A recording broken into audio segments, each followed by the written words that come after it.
coinciden en sus análisis sobre el desarrollo económico y político de Europa en los últimos 4 siglos, aspecto referencial al momento de abordar el estudio o el análisis de una conferencia tan importante como lo es la de Yalta y la de Potsdam.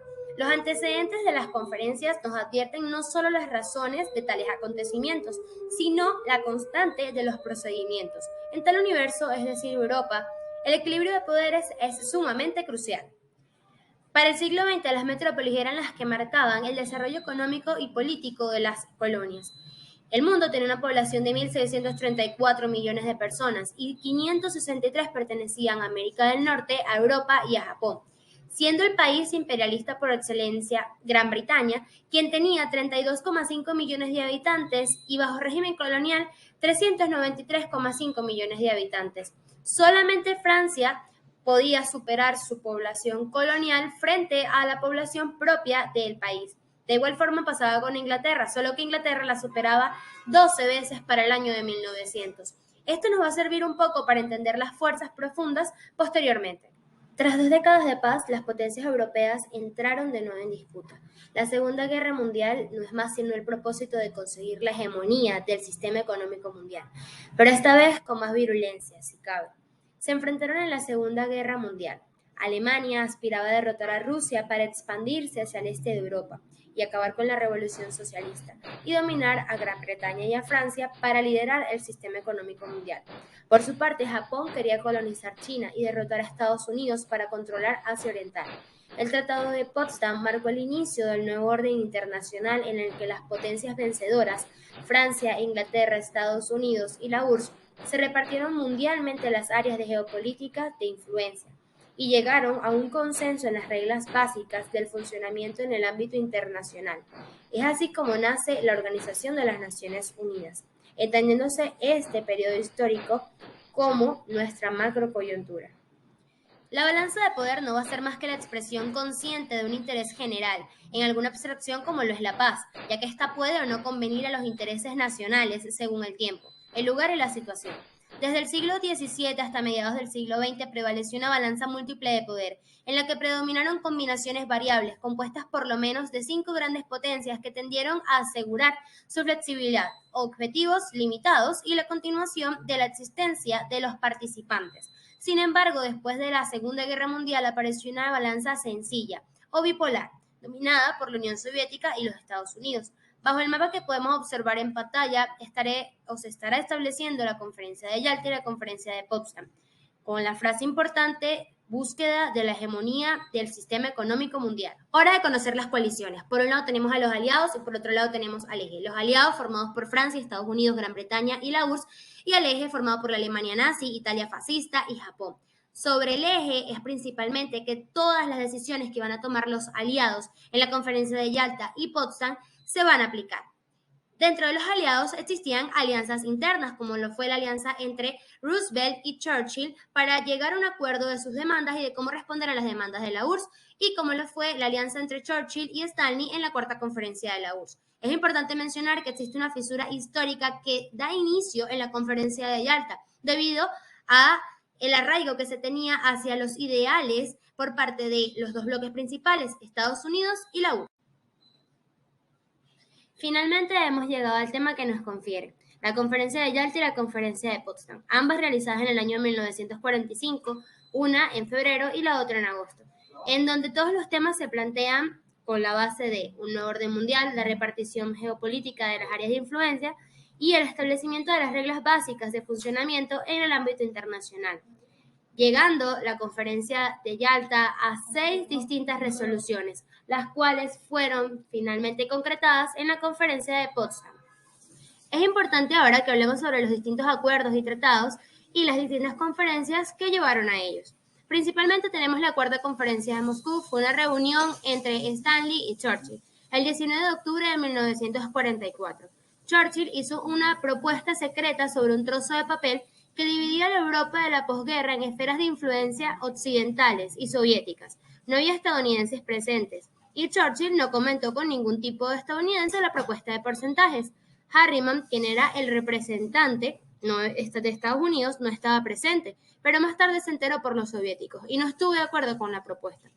Esta propuesta, o la Conferencia de Moscú, fue la que mencionamos anteriormente, en donde se le otorgó el 60% de Grecia a Reino Unido y Polonia a la URSS. Por su parte, la Conferencia de Teherán fue el acuerdo entre los líderes de las potencias aliadas contra las potencias del eje, cuyo objetivo fue discutir sobre cuestiones políticas, particularmente debatir el curso del conflicto y la coordinación de operaciones militares contra Alemania. Este fue el gran inicio del fin de la Segunda Guerra Mundial. Planearon de realizar un desembarco en la costa francesa previsto para este año. Finalmente, los acuerdos de Bretton Woods hacen referencia a las decisiones tomadas en la convención que se da en 1944 en junio. Este reunió 44 países con el fin de establecer un nuevo modelo económico mundial de posguerra, donde se fijarían las reglas de las relaciones comerciales y financieras entre los países más industrializados. Esto fue llevado principalmente por los Estados Unidos. Yalta se dividió en 3 reuniones plenarias. La primera se discutió la situación de Polonia, tanto en su extensión territorial como la composición de su futuro. En la segunda se debatió el tratamiento que se le haría a Alemania en la posguerra y el monto de las indemnizaciones que debía pagar y qué participación se les otorgaría a los franceses en las distintas zonas de ocupación. En la tercera plenaria se trató la Organización de las Naciones Unidas y el rol que en ella tendrían las grandes potencias. También se volvió a discutir la situación de Polonia. Después de la conferencia de Yalta, Stanley, Churchill y Roosevelt habían acordado reunirse una vez que se rindiera Alemania para determinar las fronteras de posguerra en Europa. Alemania se rindió en mayo de 1945 y los aliados acordaron reunirse luego del verano en Potsdam para continuar y pactar las discusiones que habían iniciado en Yalta. Truman reemplazaría a Roosevelt. Churchill es reemplazado por Attlee, mientras que Stanley es el único líder que se va a repetir. Para las potencias imperiales, la necesidad de la Segunda Guerra Mundial fue una estrategia referida a la seguridad nacional, dada la agresividad con la que Alemania actuaba, que pretendía destruir la balanza de poder no solo en Europa, sino también en Asia y África. Era imperante la restauración de ese equilibrio. Era necesario el restablecimiento del status quo, pero no el previo a Yalta, sino aquel en donde las potencias predominantes tuviesen el control. Además, para este punto, la seguridad nacional era uno de los puntos más importantes. Las grandes potencias necesitaban buscar dar la estructura correcta al sistema para evitar un conflicto que dejara nuevamente en decadencia a la sociedad. Existieron distintos factores. Entre ellos se encuentran los juicios de Nuremberg, donde se juzgó por primera vez y de forma internacional a los sospechosos de crímenes que consolidaron el nazismo, el desembarco de Normandía, conocida como la Operación Overlord, los desembarcos aliados en las playas de Normandía marcarían el comienzo de una larga y costosa campaña para liderar el noreste de Europa y la batalla de Ardenas, que fue una ofensiva lanzada en 1944 a través de la región de Ardenas, en los actuales países Bélgica y Luxemburgo. Este fue el último gran ataque de la Alemania nazi. Es importante que nadie puede negar el desarrollo político, económico y tecnológico y sobre todo bélico de la URSS, por lo que es absolutamente lógico que venciera en la Segunda Guerra Mundial. Sobre la URSS recae gran parte de la Segunda Guerra Mundial.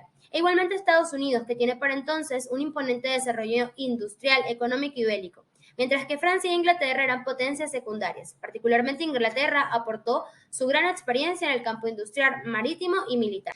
Para 1945 las potencias secundarias están perdiendo el dominio en sus respectivas periferias coloniales. También hay que considerar que estas potencias quedaron absolutamente colapsadas y devastadas luego de la guerra, por lo que es lógico pensar que los Estados Unidos y la URSS serían los que quedaban como los dos grandes bloques de poder en Europa. Es así como a nivel mundial se instala la polarización, que no es más que un sistema bipolar, en donde anteriormente el sistema era multipolar. Como podemos ver, el equilibrio de poder se encuentra implícito en todos los aspectos desarrollados hasta ahora. La conferencia de Yalta fue el establecimiento de las medidas que ayudarán a reconstruir una Europa abatida por los estragos de la guerra, mientras que la conferencia de Potsdam inició un nuevo orden mundial, encabezado por los ideales de la URSS y de los Estados Unidos, situación que causó finalmente un estallido de poder entre estos dos grandes. Ambas conferencias se consideran como un hito histórico, pues su trascendencia ha tenido un impacto en el orden geopolítico del mundo, perdurando hasta la actualidad.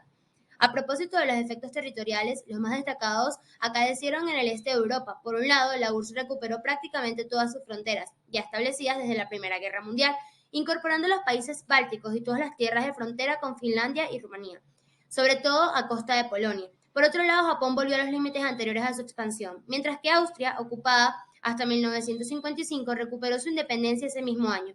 Alemania, por su parte, quedó dividida en 4 zonas bajo el control de las potencias alineadas, inaugurando así la división en Europa del sector occidental.